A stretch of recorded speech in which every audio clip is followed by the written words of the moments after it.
A young woman steps out on a night of fun on Christmas Eve, only to vanish without a trace. As the investigation unfolds, the focus turns to a former colleague, where her remains would later be discovered in his yard. This is the story of Ayabonga Mjilo. Let's get into it. Ayabonga Mjilo was born in 2001 in a place called Hlogoza in KwaZulu-Natal province. It is about 2 hours away from Durban. At the time of her death, Ayabonga was 23 years old and had recently completed a bachelor's degree in international relations and communications from Durban University of Technology, DUT. So she was ready to take on the world.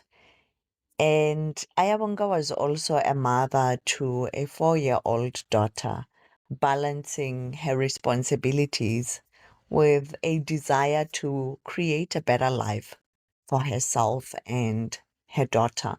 Prior to her untimely passing, Ayabonga had worked at a call center called Newton, and while working there, she had been managed by 37-year-old Mfanafuthi Kunene.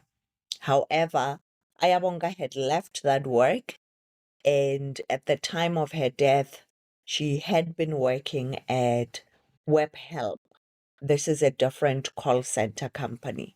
Therefore, despite various news sources claiming that Mfanafuthi and Ayabonga were still working together, he was in fact her previous colleague, her previous manager.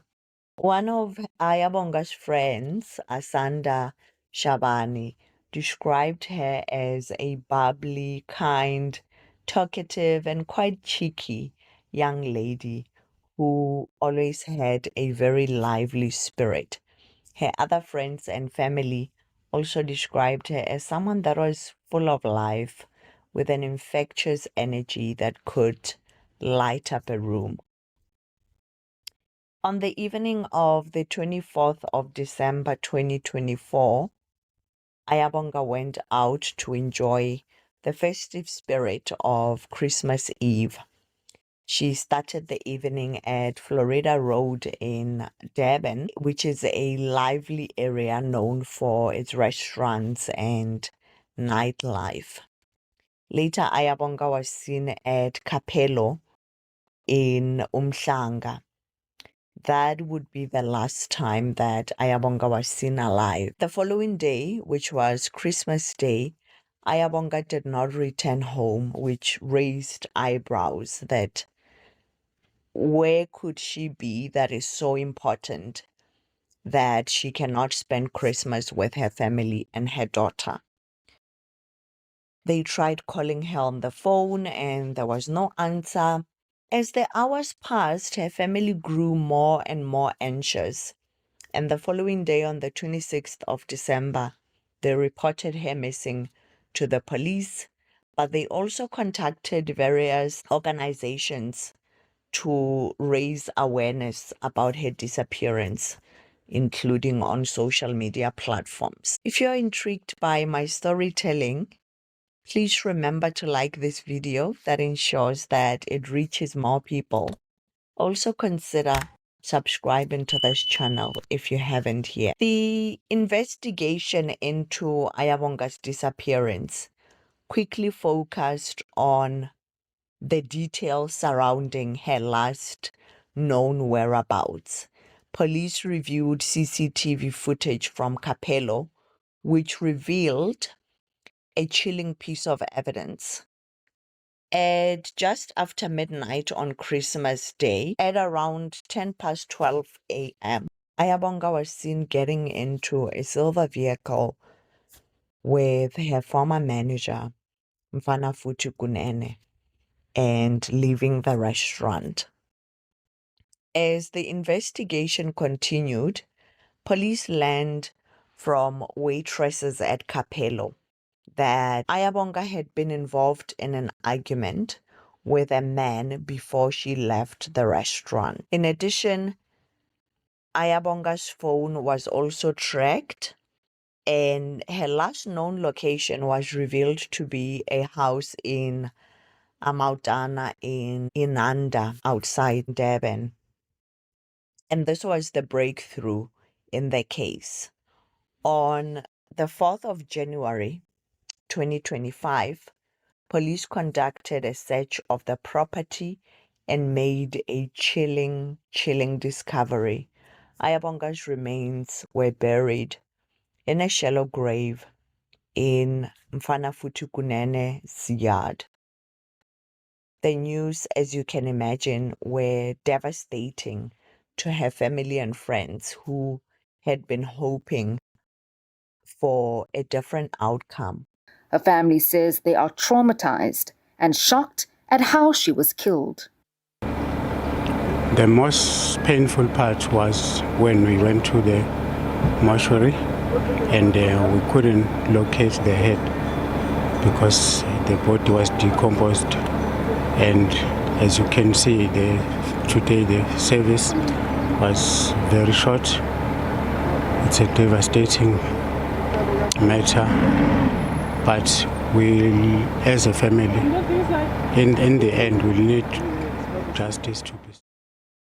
Stated that although they did not know much about her relationship and sex life, she had never mentioned this man to them, not even as a colleague when she was working with him.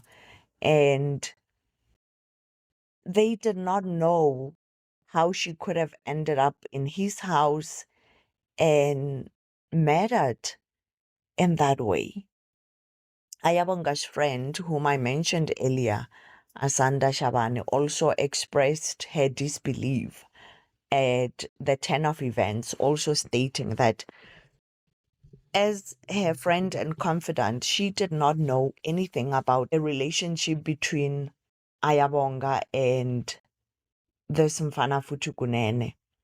And in fact, her last post on WhatsApp before she disappeared had been her post of herself and her boyfriend, not Kunene. So, of course, this is a pre-trial case, so some of the evidence will be revealed during the trial.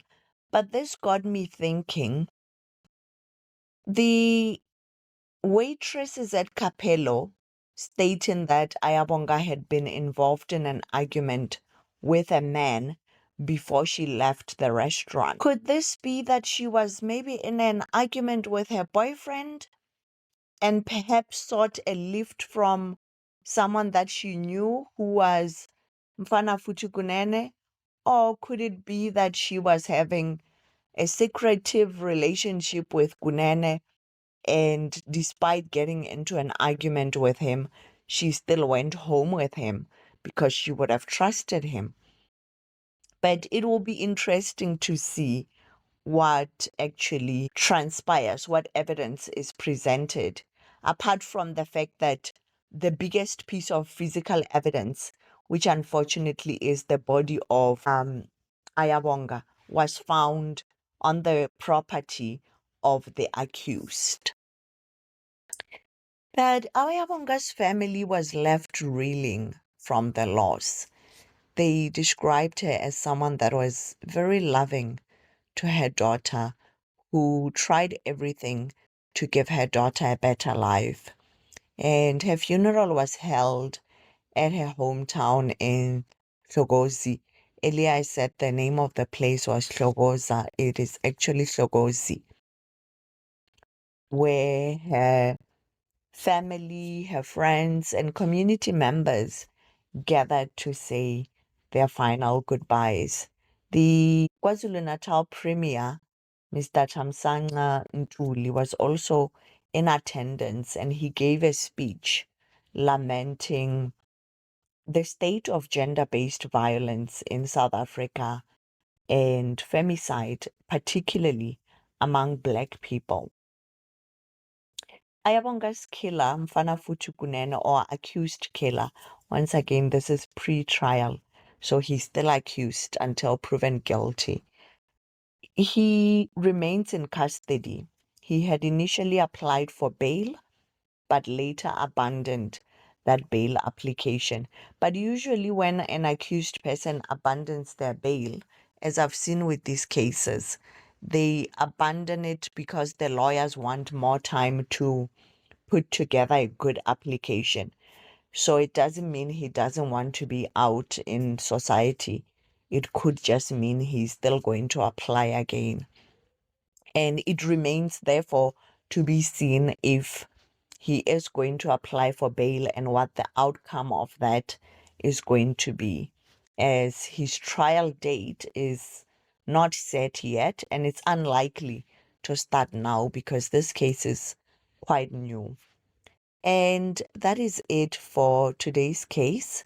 Please let me know your thoughts in the comment section.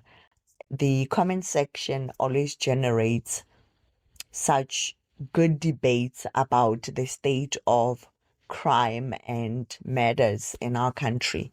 Thank you so much, and I hope to see you in the next one.